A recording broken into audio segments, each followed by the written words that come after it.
Oi galera, quero discutir um negócio com vocês. Eu não sei se vocês viram, mas o Milton Ribeiro, nosso ministro da Educação, deu uma entrevista para o Estadão, para o estado de São Paulo, e entre outras coisas questionáveis, ele começa a falar sobre educação sexual. E aí ele diz o seguinte, que é importante falar como prevenir uma gravidez, mas não incentivar discussões de gênero. Quando o menino tiver 17, 18 anos, ele vai ter a condição de optar, prestem atenção. E não é normal. A biologia diz que não é normal a questão de gênero. A opção que você tem como adulto de ser um homossexual, eu respeito, mas eu não concordo. A opção. E vejam que ele confunde a questão de gênero com orientação sexual.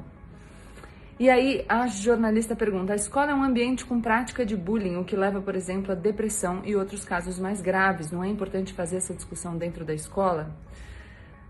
E aí ele fala, acho que é importante mostrar o que é a tolerância, mas normalizar isso e achar que está tudo certo é uma questão de opinião. Acho que o adolescente que muitas vezes opta por andar no caminho do homossexualismo tem um contexto familiar muito próximo. Basta fazer uma pesquisa. São famílias desajustadas, algumas. Vocês me desculpem o tremular da voz, porque eu fiquei bem incomodada.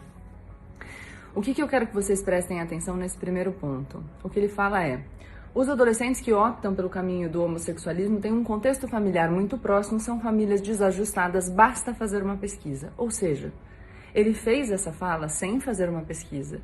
Ele não tem alicerce para aquilo que ele está falando. O que fundamenta, o que justifica a fala dele, aquilo que dá suporte para essa afirmação que ele faz, é nada senão preconceito. E esse é o método deles. Porque ele diz, basta você fazer uma pesquisa.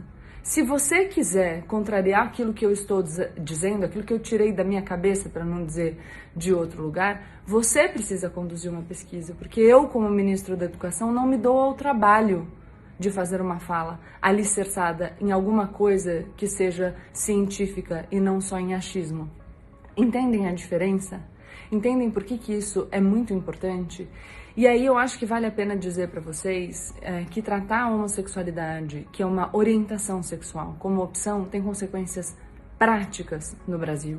Enquanto eu estou falando aqui com vocês, eu vou deixar várias manchetes sobre casos em que pessoas foram violentadas ou até mortas, porque os familiares, por exemplo, não se conformavam com a orientação sexual dos seus filhos. Então as crianças são espancadas para que aprendam a ser homens, as mulheres são estupradas para que entendam o que é ser mulher de verdade. Esse é o impacto de uma fala irresponsável como essa. E quem está dizendo que essa fala não tem alicerce nenhum, não sou eu, é o próprio ministro. Porque quem diz basta fazer uma pesquisa é ele. Só que a pesquisa, ministro, o senhor deve conduzir antes de falar um absurdo, porque se o senhor se preocupasse em de fato ter base científica, em ter alicerce em pesquisa, o senhor não poderia fazer essa fala, porque ela não tem alicerce na ciência, ela tem alicerce só no preconceito.